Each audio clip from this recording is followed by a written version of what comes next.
What's up, guys? I'm EJ. I'm once again joined by Kendall, and thank you guys for checking out this episode recap from the Disney Plus series Marvel's Loki. We're talking about episode 2. This was The Variant, of course, directed by Katie Heron, as all these episodes are, written by Elisa Karisic. Kendall, I felt like we've heard that episode 2 certainly ratchets it up, the intensity kind of ratcheted up the stakes with this show. I think that word definitely felt like it was a fair assessment after having seen this episode. I think we both have a lot of theories and a lot of interesting ideas as to where things are going after this episode. So I'm excited to get into this one. Yeah. This is a confusing episode. I've seen it twice at this point. There's still a lot of aspects of the episode I'm not completely sure about. And I think that that's intentional. I don't think Marvel really wants it to be clear cut and straightforward. I think in that regard, it's kind of similar to WandaVision a little bit. You know, where we're at in this series, where we really don't know what to believe. We really don't know what's going on. So yeah, it's interesting. But like you said, I have a ton of theories. I know you have a ton of theories, so I'm excited to share ideas on this podcast. Absolutely. And of course, we do this episode recap every week on YouTube. Also, if you enjoy superhero content, make sure you check out our podcast, New Generation Hero Talk Podcast. That's on the New Generation Podcast Network on Apple Podcasts, Spotify, SoundCloud, Stitcher, and TuneIn. So let's get into episode 2, The Variant. And Kendall, this episode starts pretty much with a similar theme as to where we left off, which is once again seeing this variant Loki, which we'll get into this person that is revealed to us by the time we get to the end of the episode. But this variant, once again, continuing to take out squadrons from the TVA. We see this person in 1985 in Oshkosh, Wisconsin, after a group of TVA, agents arrive looking for her.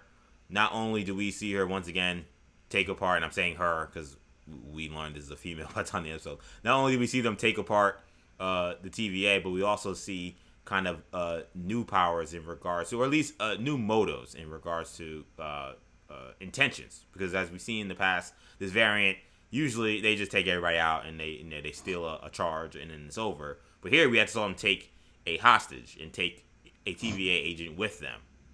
So we start to see already we're moving the plot forward in regards to even what this person's MO is. And it kind of brings Mobius into his first kind of field mission with Loki on the hunt looking for this variant, as we kind of see his plan and how he sees things, that perhaps this will be the Loki that helps him find this variant that's giving us so many troubles. Yeah, it was a very interesting scene. It was set in what, 1985? Yes, 1985. 1985, which was funny because, they're playing the "Holding Out for a Hero" song. Yes, it was really, really which came well out in they believe that came out in like 1984. So, that's ironic that they decided to pick that music choice. And look, I mean, the score for this series is really high level. It goes beyond that scene, but the score in general for the series has been incredible. But yeah, no, that was the start of the confusion, because I wasn't really sure that scene made it clear to me that, all right, we have to pay attention to everything that's happening, because I see TVA agents fighting TVA agents, and I'm like, all right, let me put my phone down, let me concentrate on what's going on. I realized eventually that it's the Loki variant, but yeah, no, that was a very that was a wake up call type of opening scene. I thought that was interesting. Yeah, because as you said, like I said, not only did you have the hostage taking, but then you also had the like you said, now we're seeing TVA agents seemingly fighting each other, and how now we understand this Loki is actually able to use the TVA agents against themselves, and perhaps Right. that's what's led to them being so difficult to catch. So once that happens, we see kind of Mobius's plan in terms of how he wants to use Loki, and Loki kind of becomes essentially like a consultant, basically a Loki consultant in regards to the motivations behind what this other variant is doing. And for whatever reason, we see Mobius has the ability to kind of Maybe it's his gut, maybe it's a supernatural thing, but he's able to discern when Loki is trying to stab him in the back and when Loki is telling him the truth. And here, Loki kind of gives him a pretty convincing case for like what's going on and why he needs to follow through and they need to get out there. And he's able to after giving them a chance, he pretty much dumps it out and says, "Nah, this is BS. Wipe everything away. We'll just get back to square one." Did you buy Loki when he was going into his diatribe of what was going on? Which diatribe? The one where he's talking about the motivations of the Loki after the Oshkosh, Wisconsin attack. When he's right. like, I need, get me a audience with the timekeepers, and Right. I'll get you more on on what's going Right. on. But the purpose right now is we need to get out there and find this person. Even though we saw Mobius kind of really let that Nexus event kind of get right to that red line before they pulled the plug. Yeah, yeah. I thought a lot of the banter between Mobius and Loki was really good in this episode. I mean, it was great in the first episode, and it continued in this episode. I think Loki. I mean, he seemed fairly genuine in his. I think they kind of confirmed later in the episode when he, um, when he had his theory on where to find this Loki variant that um, that clearly his motivation seemed genuine, and that he seemed to, or at least helpful, his input was going to be helpful in that, he was going to be able to be an impact on this team. Initially, obviously, we saw when they went to Wisconsin, it almost seemed like he was doing the double, the double person trick, to throw them all that he had mentioned early in the episode, which is interesting. But the hologram. But yeah, no, I think in terms of Loki, I thought Loki and Mobius' interaction in this episode were really cool. And I think that there is a lot to gain from some of the conversations that they had, not just about Loki, but possibly about Mobius' character in the TVA in general, also. And I think that they had a lot of important back and forth regarding the laws of time. Like we said in the last episode. I mean, a lot of this show is you gleaning the new rules of the people we're following in the world that we're in from these conversations. So Loki is explaining certain concepts, and he's literally is going through a manual. Like we first see him, Miss Minutes is him and Miss Minutes are having this exchange where he's having to kind of almost be quizzed on certain things, and you think he's not paying attention, but you realize he is, and it makes sense that he would, because he wants to, at the end of the day, he makes a case to the variant at the end that he wants to take overrun the timekeepers. With Loki, you never know what's true and what's not, but him paying this close attention to detail and pretty quickly kind of picking up the rules of this place, I thought was noteworthy. Was there any parts of those conversations that you particularly thought were intriguing? So, first of all, I thought the Miss Minutes thing was intriguing, that she continues to play a role in this series. Yeah. I mentioned that last week that I think she's going to be a more important character than maybe she seems. I mean, she has her own character poster. I was about to say the same thing. When I saw the character poster, I was like, this is not going to be just like a gag. This is someone who's important. Yeah, Kevin Feige was at an event this weekend for Disney Plus, and he was wearing a Miss Minutes hat. So they're all in on that character, and I'm not sure why. I think we'll figure out why, but I think that it's more than, like you said, more than just a gag. But yeah, no, I thought some of the conversations that they had, I thought the most important conversation was the conversation that that Loki had with Mobius about the jet skis. And it seemed, like a pretty generic conversation, but I don't. Whenever they air the conversation where you're like, why was this in here? I don't think that that's coincidence. You don't think it's just you didn't think it was just like a light character moment to kind of I don't think that was make us relate to Mobius, more, that he's someone who's such a eternal being. Something as simple as jet skis is something that really excites him and kind of warms his heart. Right. He for someone who is definitely like again kind of like a all knowing kind of person. I mean, he's a warm person. So that scene, in theory, if you're going by what you're saying, wasn't like necessary. Like it wasn't like we needed a heartwarming thing on like the soft side of Mobius. I think Mobius shows his soft side pretty much every time he Yeah. talks. He's a very folksy kind of The dude. entire So plot is him giving Loki a chance. right, yeah, exactly. No one wants to give him a chance. So what about that? So do you have anything from that conversation or exchange that you're looking at as something that was important to take from it? I think the thing to pay attention to is Mobius. So in that conversation, does he mention anything about a time or an era? He said something about the Um, 90s. yeah, I think he mentions the '90s, and I think he mentions in general that most like things that are invented are like kind of useless. Like they like Right. or they get ruined. Like they're great for a hot minute, but like after a while, like they kind of run their Right. course. And he says jet skis are really the only thing that's always been amazing, like regardless of Right. what time in space. And he mentions that except for this time in the '90s when this thing called jet skis was invented. So he Right. highlights the '90s in that regard. From Right. remember that conversation correctly.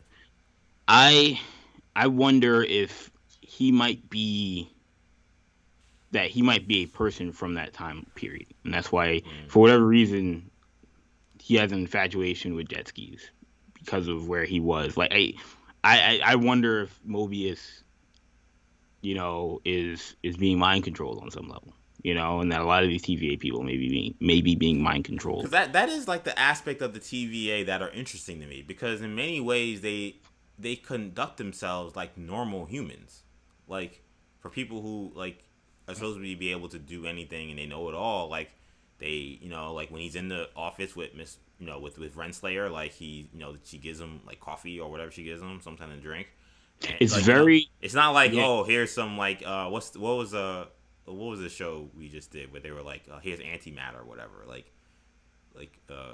that was I'm thinking about a show I watched personally the Good Place where Okay. the mystical being so to speak drink antimatter and things like that. Like in this show, Right.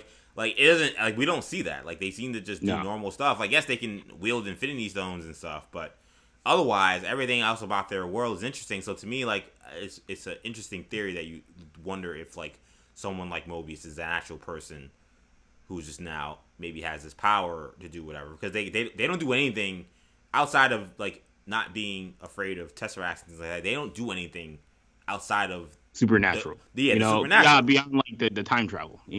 Yeah, I mean like like they like by the end of the episode like they're just when they're going through the whether it's the beginning at Oshkosh, Wisconsin, or at the end when they're in the hurricane. I mean they're not like throwing around old people and things like they're just walking around like normal people.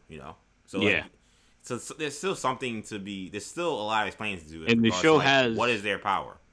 the show when you mentioned the like their interactions, like when they're at the TVA, it almost has like an office kind of feel to it, where Yeah. it's like, it's very matter of fact about like they're just the day-to-day operations, like you said, to run like any normal kind of business or any normal kind of entity. Um, there is nothing really supernatural about the way they run, the way they operate. Um, and so yeah, I don't know. I took note of that. I don't know if maybe that conversation will be nothing, but I'll remember the jet skis line for the rest of the series and see if that comes up. After Mobius has that meet with Renslayer, but once again she's like, we've already taken the risk with Loki in the field. Last time you took him out there, he tried to get away, or he tried to backstab you again. Like no more of this, and he wants to give Loki another shot. And in that shot, he gets Loki to focus primarily on the mission at hand, which is funny to see him go to that library and immediately want to veer off into different things. Yeah. And and the only thing that he's able to But again, it's yeah. funny. Like, you wonder, you say to yourself, like, Oh yeah, of course. This darn mischievous Loki wants to find out about the creation of the sacred timeline and the TVA, but like that's what anybody would want to find out if you go to a library and you're tasked with doing that. That's what any normal person would do. Yeah. Where am I? What is this? Those are the normal questions. And so again, it goes back to like, the TVA painting him as this sort of like crazy figure and similar to last week, he's really only asking the normal Yeah, question. I mean, like we said last week, Loki is like he's like the viewer, Audience, we all want to know. he I goes would in that also be library, the audience. like we all like, yeah, let's learn what is the sacred timeline, how did this happen, what went into it, and again, he in some ways represents us, but of course, they have it set up where everything is classified except for stuff on like his profile. Um, he is reminded of what happened with Ragnarok through those files, or rather, he's not reminded, he learns of it, because remember, this is obviously the Loki from the previous 2012 2011 timeline when Avengers came out, and he learns of Ragnarok. He sees all these people that died. He learns that Surtur destroyed Asgard.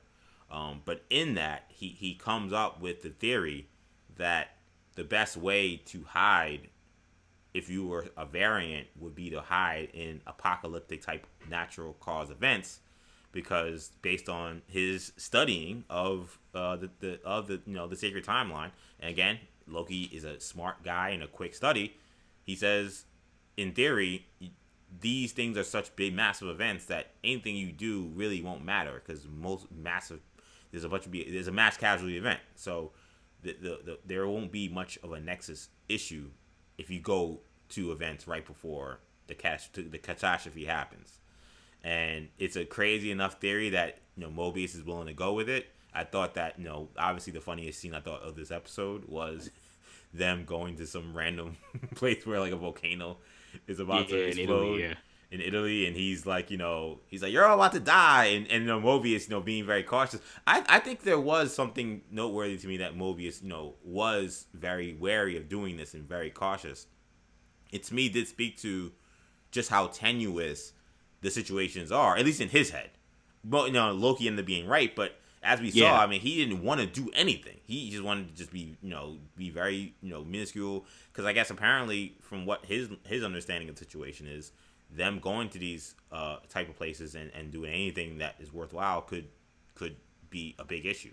So I think it was a funny scene. Again, Hiddleston knocked it out the park as he always does. But then I thought that also was a little piece of information I also took note of, just how for someone who's been very calm and he's been very calm and very kind of cool under pressure. That was really the first time I saw him really nervous about something. yeah. No, I think that when you talk about Loki's that entire scene and that entire sequence, again, that confirmed that Loki's intuitions were going to be helpful for the TVA, and that also I think that shows you. I think the story wanted to show you that yes, that this person, whoever this variant is, like him, like this, which funny foreshadowing. I loved how they kept calling the variant him, because they think it's Loki, Yeah. and like so, and obviously we see what it is at Which the is end. funny But because even before they go on the mission, they have that again another really funny kind of scene where Mobius is going over like the various kind of Lokis that they've encountered in the past. You see like yeah, buff Loki, small Loki, like you see all these yeah, different kinds of people, and like so, I guess they've never encountered a female, but it was interesting that they still, despite all of that, still assumed it was a male. And right. I think that's still important, but we'll get to that I think in a bit. Yes, I have my own theories as well, but Yeah. and they may be the same.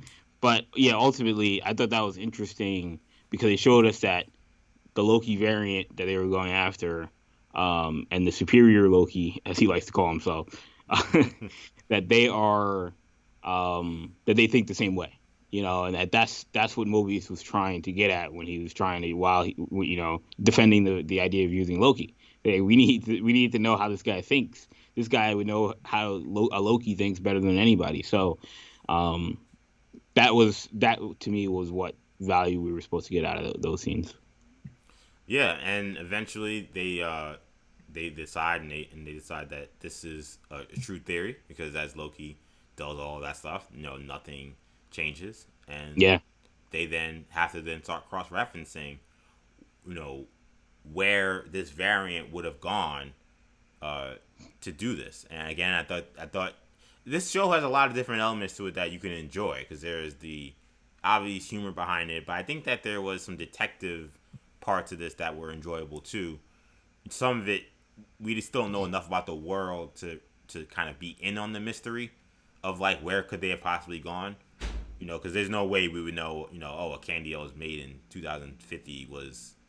I knew that candy was relevant, but there was obviously we now know there was no way for us to know why it was relevant. Now we're able to know, and they're able to glean from all of that this event probably took place in 2050 Alabama at the time of a massive hurricane near a Yeah. Roscart, now near Roscart, where a bunch of people that are housed are about to die, and they Yeah. show up, and not only do they find the hostage uh, uh, TVA agent that is clearly messed up from their interaction with this variant, but then uh, they come face to face with the variant themselves, or at the very least, Hunter B-15 and Loki comes face to face with the variant, and we kind of see again in kind of full display how this variant has been going about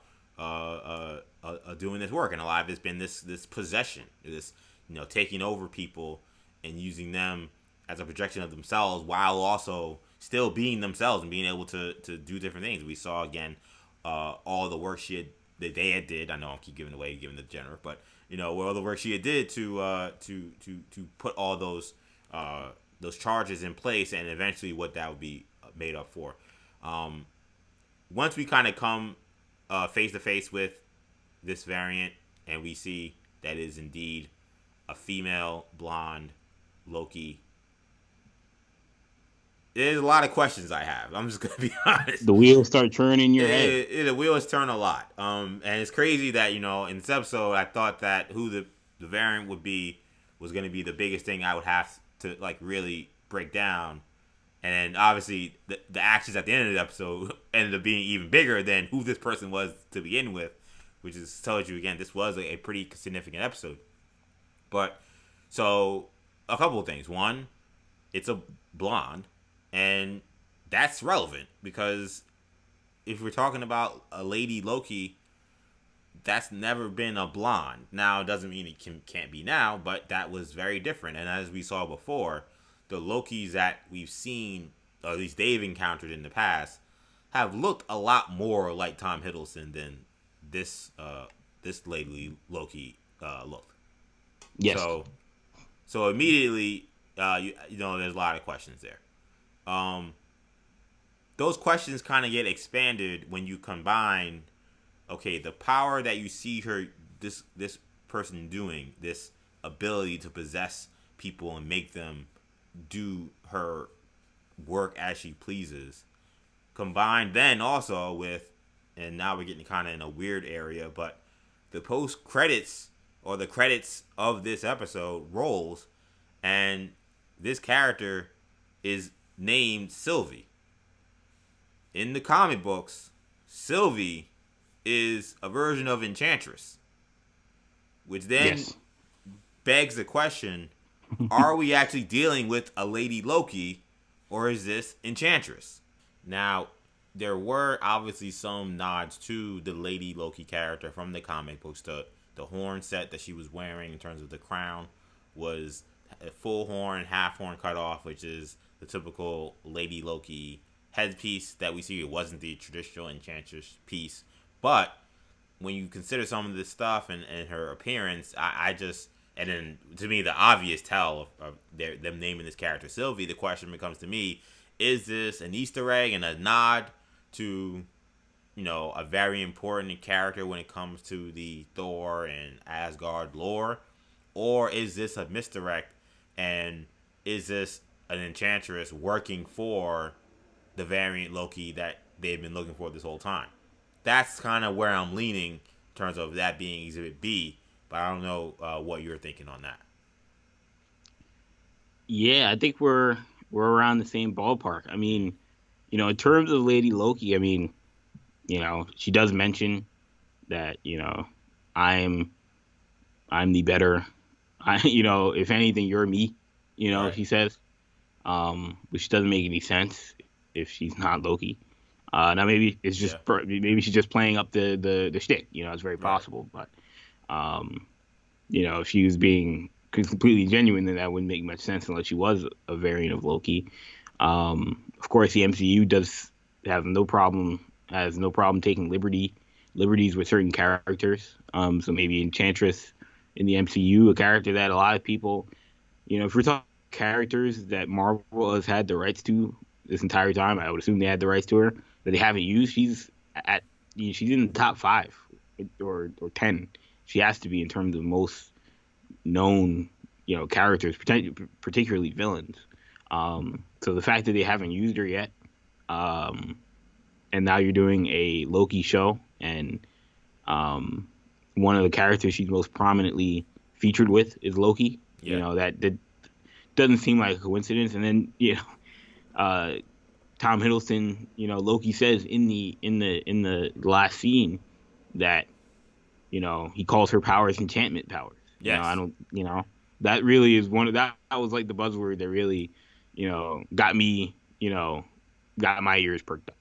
Was when he said enchantment. I was like, oh, okay, Yeah. this may go beyond a Lady Loki situation, which was what a lot of people thought we were gonna get.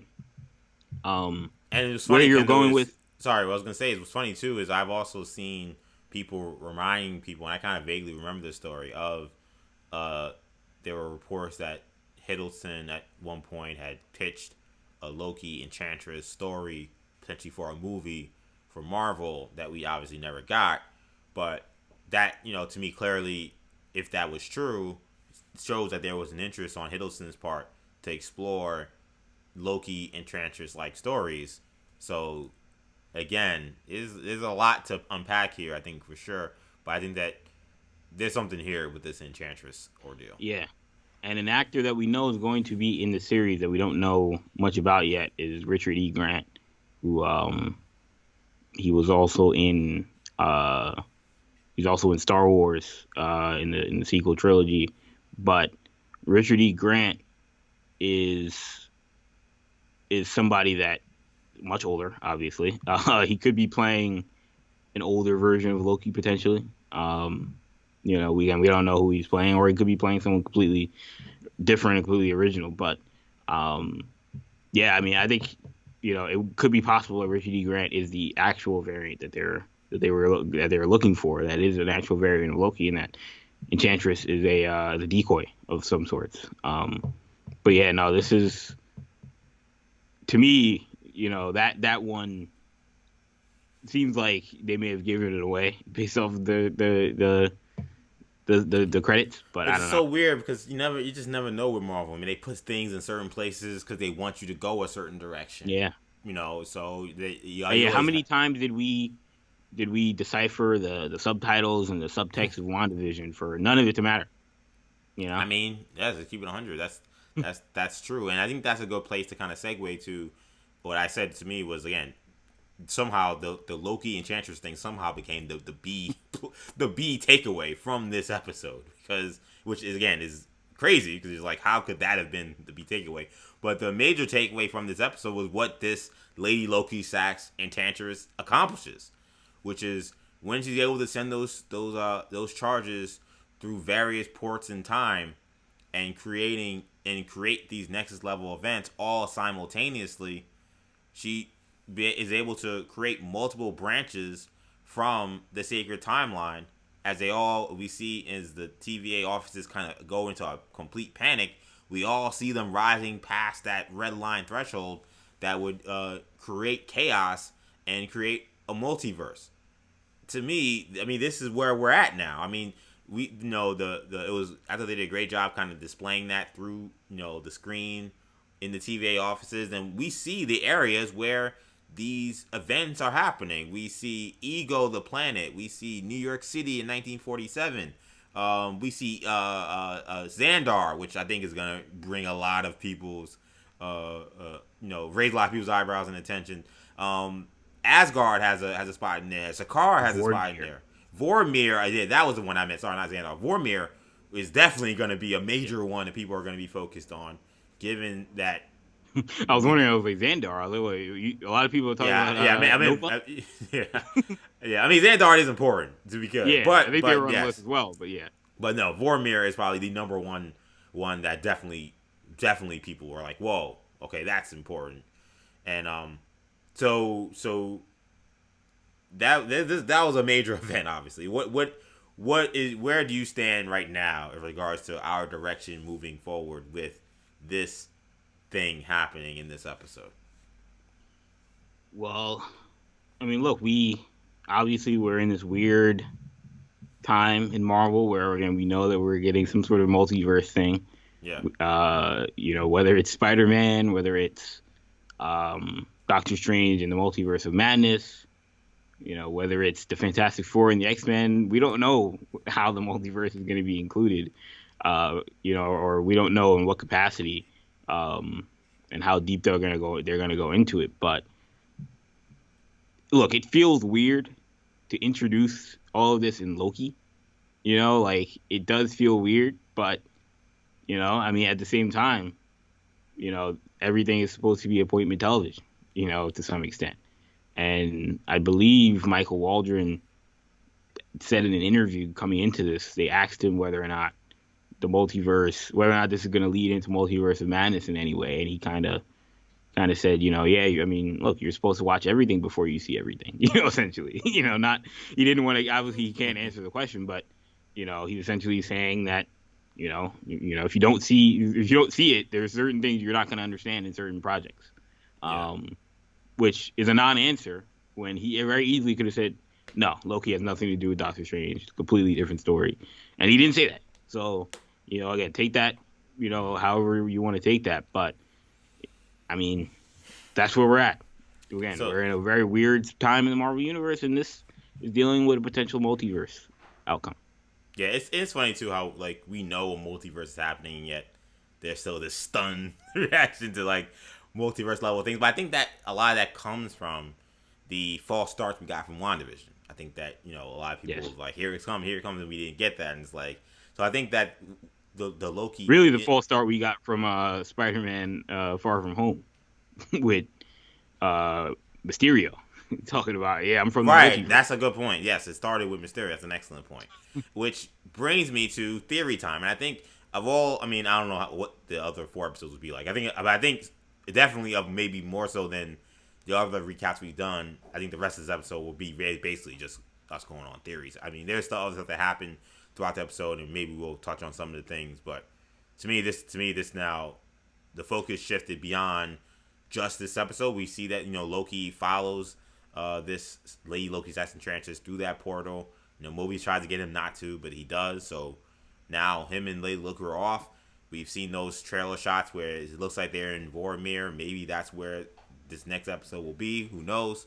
But People I, thought that was that was uh, Natasha. yes. They thought that was yes. They thought that was that was the Black Widow. Now we see who that was, and really great work by Marvel to kind of trick the people, have someone with similar hairstyle, and that ended up working out really well. But to me, I'm actually going to go back to a theory that I had when we did our WandaVision episode recaps, and rehash that theory that I had. I'm now this time I'm more certain about this one. I'm almost certain that this what happened today is still why we saw J. Jonah Jameson. And I think it's going to be why a lot of the stuff that happens in Spider-Man Far From Home, excuse me, No Way Home, is happening regarding all these people showing up. So And there's Loki, still something very random about that thing happening, and we've had no explanation to it. yeah, Of J. Jonah Jameson, he looks like the same guy from the other movies. He's a little different and even more weird somehow. But we never heard about this guy before or anything about this. And we know we're getting Jamie Foxx and Alfred Molina in this, at the very least, in that movie. Maybe there's even bigger characters showing up. I've been convinced that there's going to be something that's happened in these shows that's going to explain that. I really thought it was WandaVision. That was not the case, but now I'm convinced that what I saw today was actually the case. This is where things get weird, and I think that this will be the kind of the perfect segue into Spider-Man. I know that we obviously have Black Widow before them, and maybe there's a chance that there is something with this that will also be impacted by Black Widow. But I definitely think that that to me, I'm still something about that last post credit scene. I just don't think it's playing. I don't think they're playing it straight. I think something is off, and I think it deals with a multiverse. And I was waiting for a Marvel event to explain that. I was wrong about Wanda expanding, the hex and that being the reason. But I think that now this is the new reason why this is happening. This is why we see Jane Jonah Jameson in the MCU. And I think it's eventually why we're going to be able to explain a lot of this Spider-Man, Spider-Verse stuff that's going to be very apparent very soon. And I actually think that this very well also may be why we haven't seen a Spider-Man No Way Home trailer. I think that we keep asking, where's the footage? Where's the trailer? Why haven't we seen anything? It feels very late in the game to have seen zero content from movies coming out in 6 months. I don't think they could have done anything until this episode happened. I mean, I'm going that far. I think that this was a major moment that that is going to change the rest of the Marvel universe. So is the Loki variant the aerospace engineer? No. Is the Loki variant Mephisto is the better question. Yeah, exactly. I mean, look, again, that kind of goes to what I was just saying, where I'm like, is Loki episode 2 going to be that important? It's possible. If what you're insinuating or what you're predicting is true, then it is. Then that means that Kevin Feige is putting that amount of stock. To me, they played this way more straight than anything I saw in WandaVision. This was, we're doing a show about timelines and multiverses, and there's a major event that's now creating chaos in the streamlined sacred timeline that we've told you can't be adjusted. Yeah. I mean, this isn't the moment. I don't know. This isn't the moment. I don't know what is. Maybe it's a precursor to the moment. But to me, it looks like this is it. This is such a bizarre view of like the MCU because they're not in time. So it's like it's such a weird way to look. Like even like them going to Alabama in 2050. Like I was kind of watching to see like, oh, is there gonna be any hint of like, oh yeah, like I don't know, President, Sam Wilson or something. I don't know. Parker, like exactly. Yeah, is there gonna be any sort of hint to any sort of future MCU stuff? And they didn't do that. They weren't using that. There was just a random spot at a random time. But I mean, look, like you said, if we're supposed to take everything at face value, which I still have questions about, how much of this are we taking any of it at face value? But if we are, what they're telling us, like you said, this should be cataclysmic. I mean, if it's not, then in some ways I feel like it would be even a worse betrayal than anything that happened in WandaVision. So right. It's like, wow, we're being completely lied to. Yeah. Because WandaVision, there was nothing. It was all us jumping to conclusions. Let's keep it on. No. Yeah, exactly. With this, again, it's a sacred timeline. If it's adjusted, bad things will happen. And something bad happens, and we clearly see there are ripple effects that are occurring that they can't all stop at once. Yeah. So I feel better about your theory because of episode 1 when Miss Minutes, ironically enough, has her thing about essentially talking about the Secret Wars. Like they don't have that.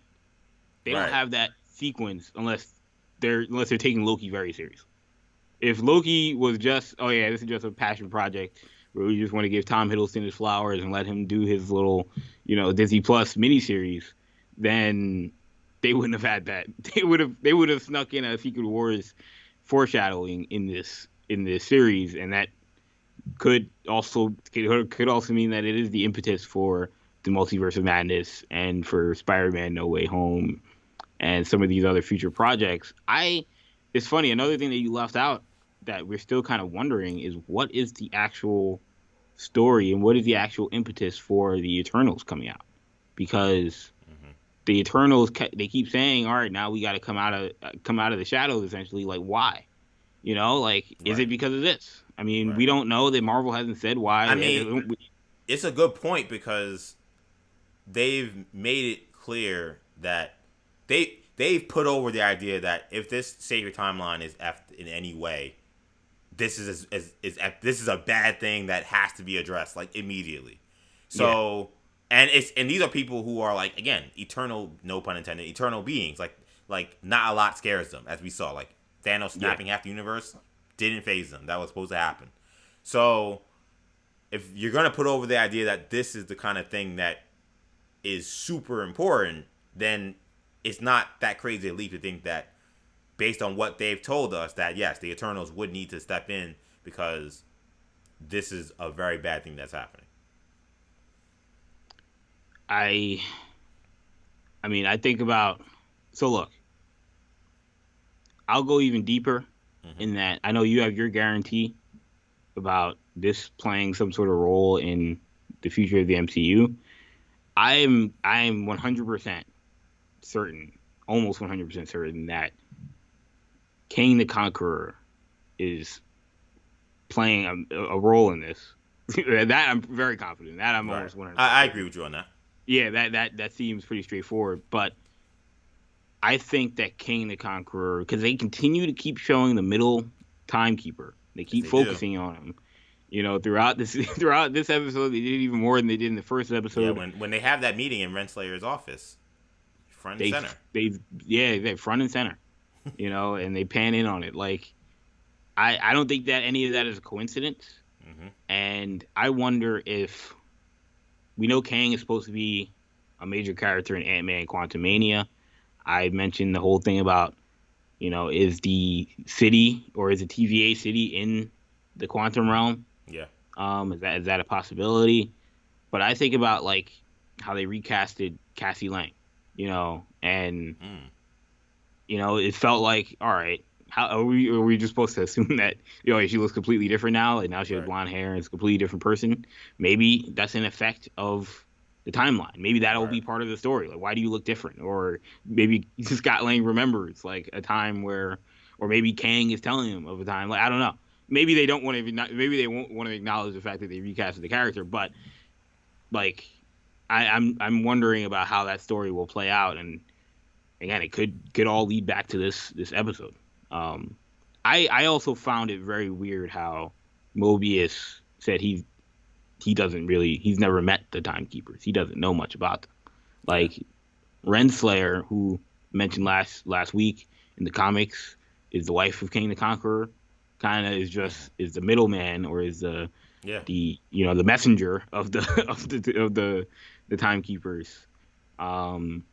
It's bizarre, you know, how he doesn't know. Even Mobius doesn't know much about them. And again, I don't discount that scene either, in terms of, or that line about, oh yeah, I've never even met them. Yeah, and I think you made a good point last week about, and I think it's echoed even greater in this episode, about how fantastical a lot of the concepts that are being introduced in the show is, and how Loki kind of really kind of puts it in Mobius's face in a way that, you know, Mobius doesn't really think about it. He doesn't really think about it that much, but I think the viewer does. He's like, so wait a minute, like, okay, yes, like, I talk about like gods and stuff as like, you know, matter of fact, but look at what you're talking about. Like, yeah. And you're saying you just believe it. And he's like, I don't necessarily just believe it. But then in the interesting thing of dialogue, and someone may say, oh, that was maybe a mistake. I don't think it was. Like, he then says he does believe it. He first to say, I don't believe it. It's the fact. And then he goes on to say, I choose to believe it. It's like, well, before you said it wasn't belief, it just was what it was. And now you're admitting that there is belief involved in just taking what they're telling you as face value.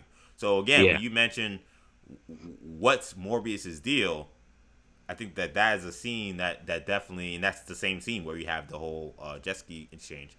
That I think that there definitely could be some breadcrumbs that being left there regarding, you know, what his relationship is to the Timekeepers and how much he knows and how much he may even be manipulated.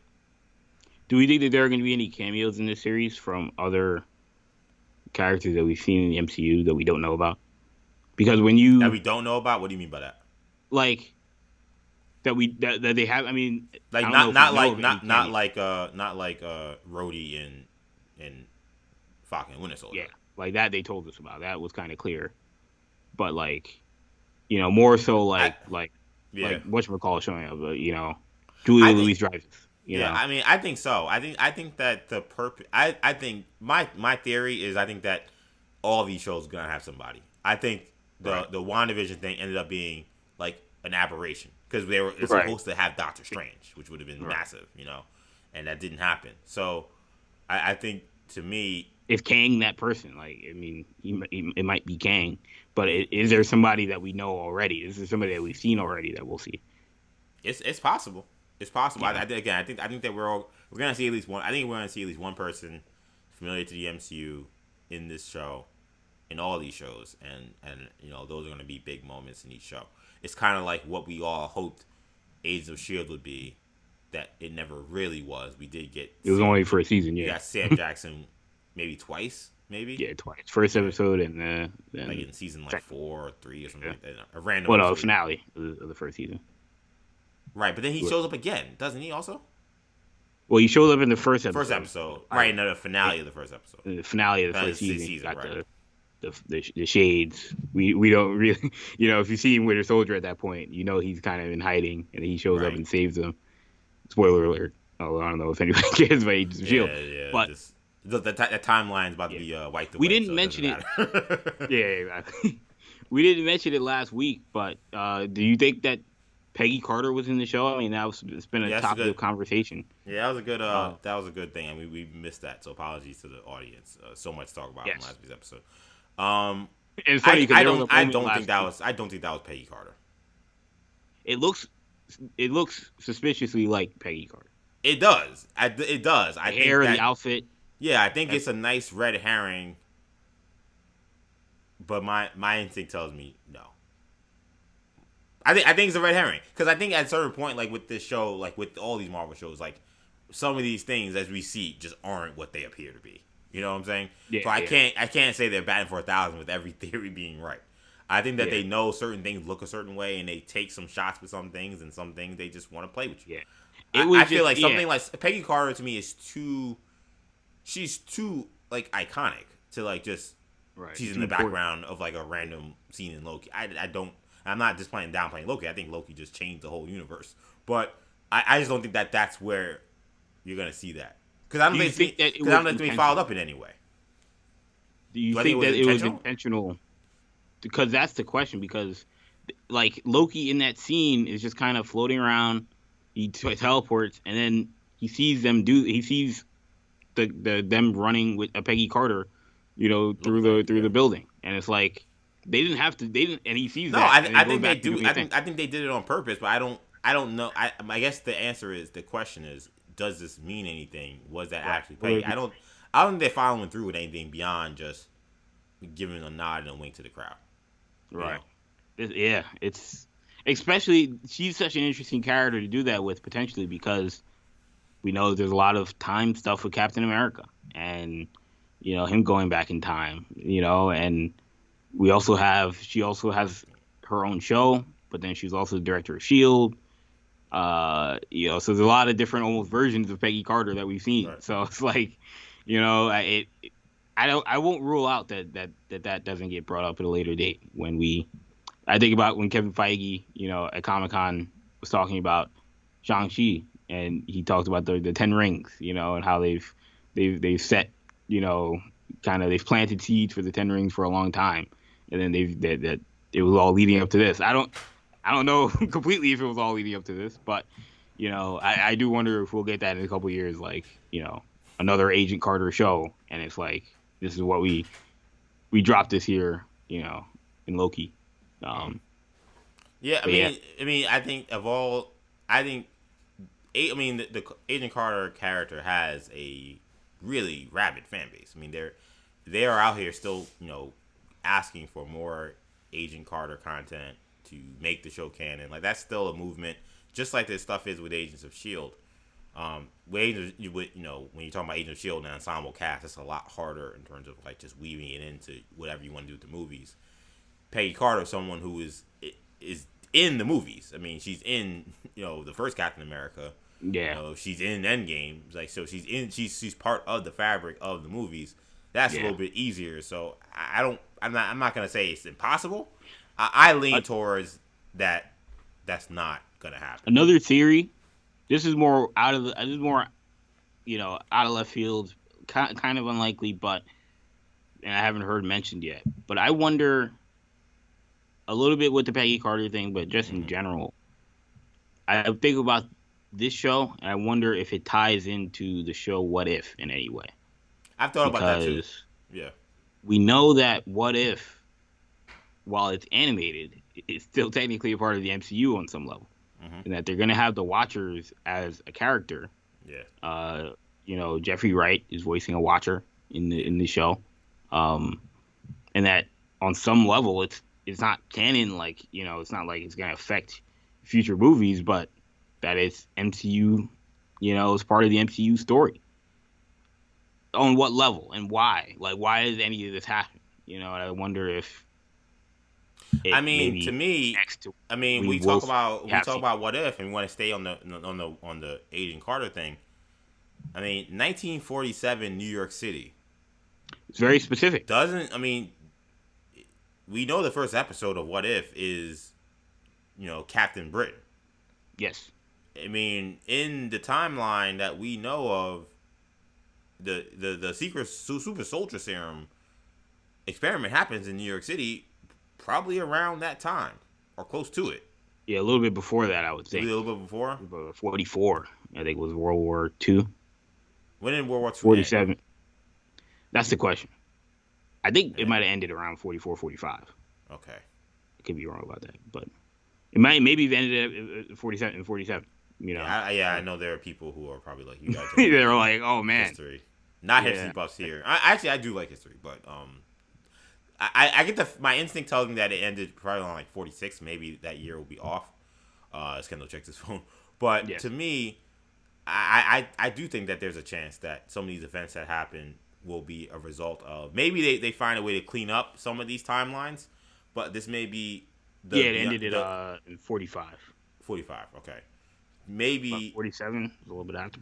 it's in the ballpark, and this is a fictional timeline, and I think that there's a chance where maybe there will be situations where the time like maybe like the TVA they're out here, they're working, so they're gonna try to stop some of this stuff, and I'm sure maybe they will stop some.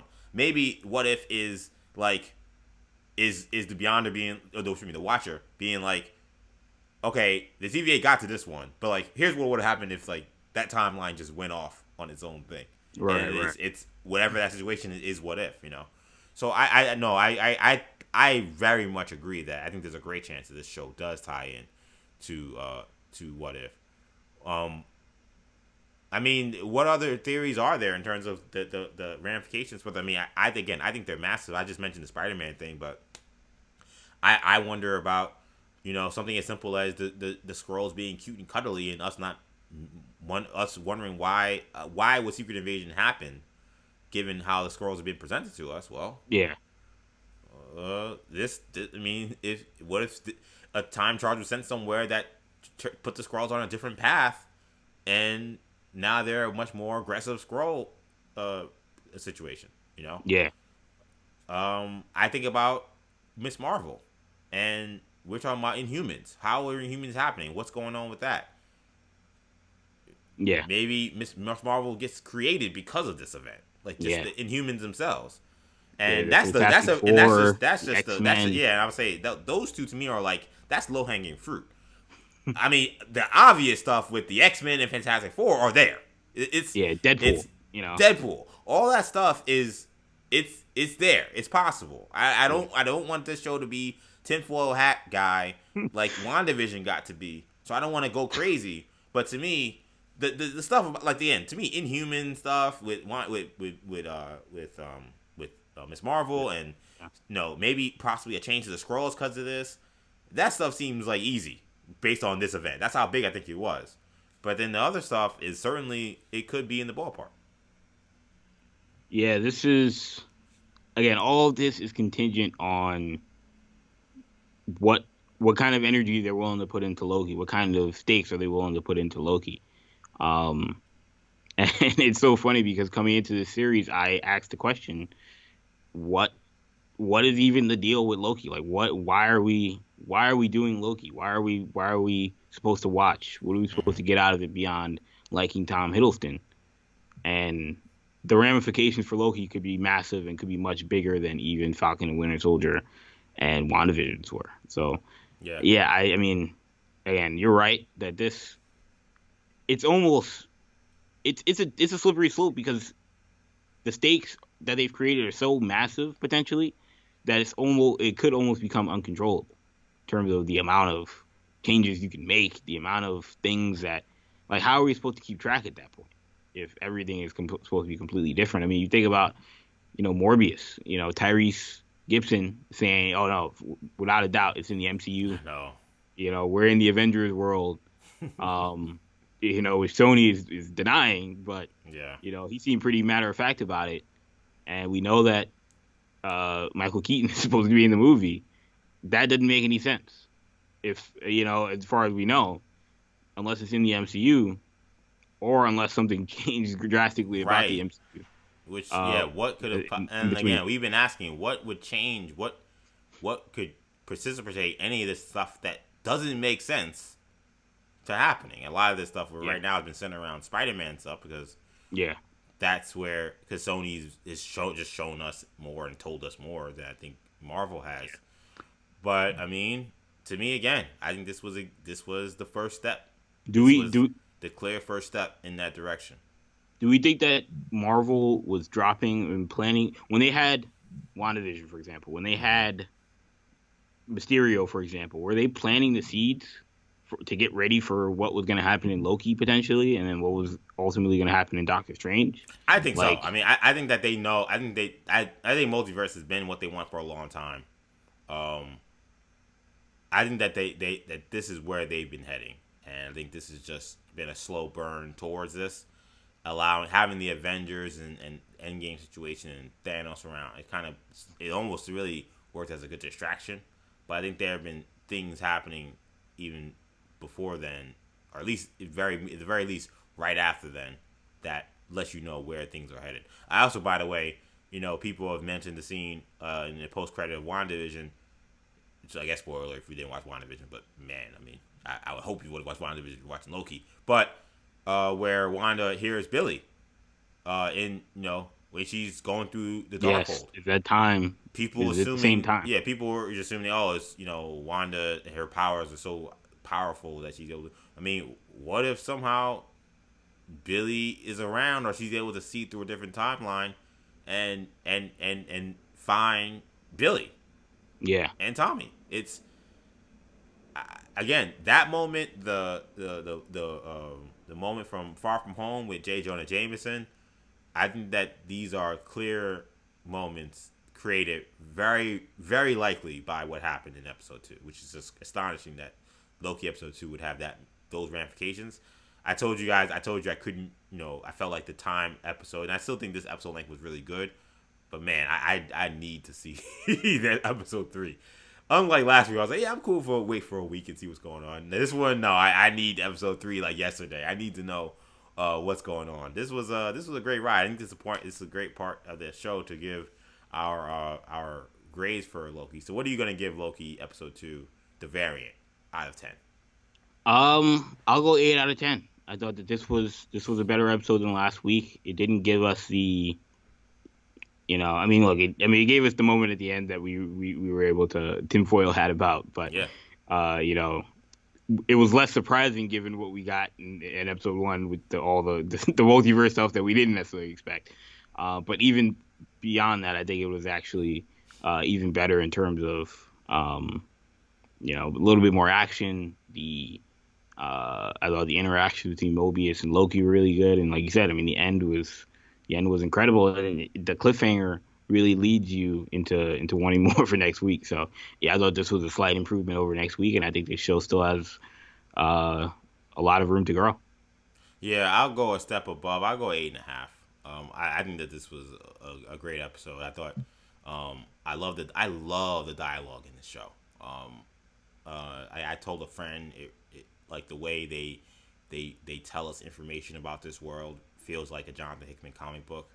I might have said this on this podcast last week. If I didn't, I did say it last week in the podcast, and then I said it to a friend afterwards. But it remains the same with this, and I love how they're explaining little things. I feel like every conversation with Mobius and Loki is very important in terms of understanding the timeline, because we know that it's confirmed that the timeline is about to be massively changed and messed up in a great way, but in a way that's going to create a lot of chaos. So picking up these tidbits is important. I think, again, we got a little bit of action, but the action really wasn't the PowerPoint. It was the reveal of Lady Loki.